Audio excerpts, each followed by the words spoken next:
안녕하세요. 세상 모든 걸 AI로 분석하는 모분남입니다.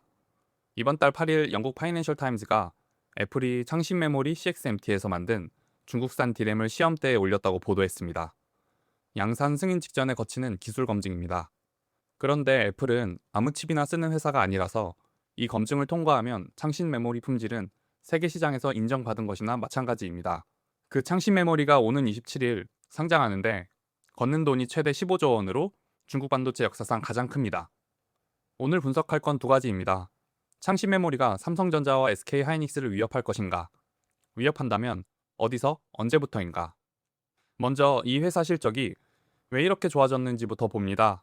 창신 메모리가 내놓은 상반기 전망은 작년 같은 기간보다 매출 7배, 순이익 25배입니다. 아직 감사도 받지 않은 숫자입니다. 막대한 이익 상승의 원인을 분석해보니 뜻밖에도 삼성전자와 SK 하이닉스 덕분이었습니다. AI 수요 때문에 이 두 회사와 마이크론이 고성능 메모리인 HBM에 집중하고 있습니다. 그만큼 일반 디램 생산이 줄었고 1분기 디램 계약가는 사상 최대인 90에서 95%까지 올랐습니다. 창신 메모리는 값이 오른 바로 그 디램을 팝니다.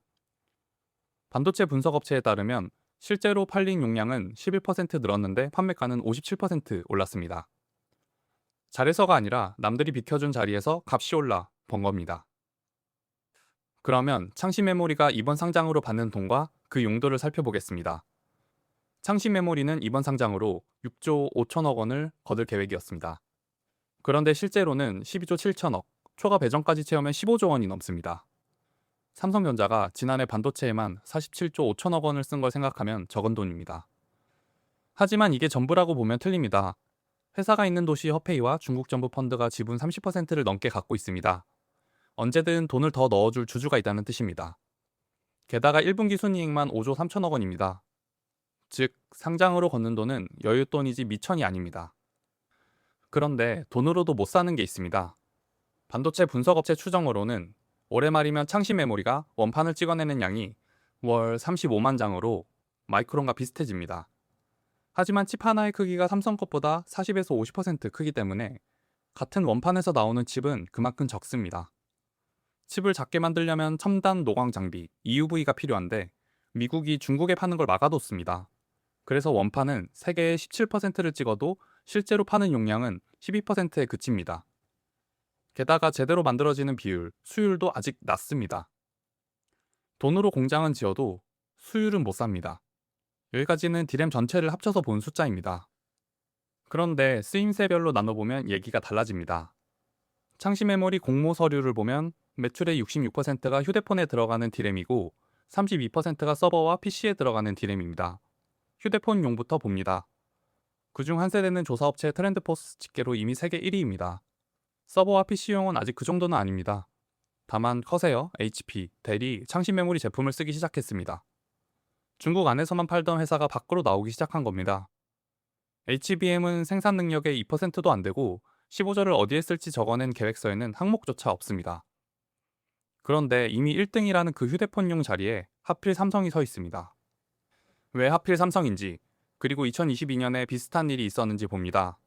SK 하이닉스와 마이크론은 휴대폰용에서 발을 뺐고 삼성이 그 빠진 자리를 채우고 있습니다. 아이폰 17에 필요한 메모리의 60에서 70%가 삼성 몫입니다. 그러니 애플이 중국산을 찾을 때 가장 먼저 부딪히는 게 삼성전자입니다. 물론 확정은 아닙니다. 애플은 시험만 했을 뿐이고 애플도 창신 메모리도 공식 입장이 없습니다. 2022년에도 비슷한 일이 있었습니다. 애플이 중국 낸드 회사를 검토하자 미국 의회가 막았고 그 회사는 그의 수출 규제 명단에 올랐습니다. 검토가 오히려 제재를 앞당긴 겁니다.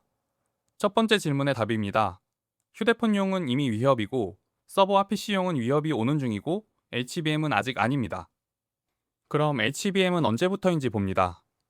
창신 메모리의 12단 HBM 목표가 2027년입니다. 그런데 그보다 쉬운 8단조차 아직 수율이 안 나온다는 관측입니다. 설령 지금 시작해도 시간이 듭니다. 장비를 발주하고 물건이 나오기까지 보통 2년, 공장을 새로 지으면 더 걸립니다. 그래서 HBM에서 부딪히는 건 2027년에서 2028년으로 봅니다. 창신 메모리가 당장 두 회사의 실적을 뒤집을 수준은 아닙니다. 지금 버는 돈도 실력이 아니라 반사이익입니다.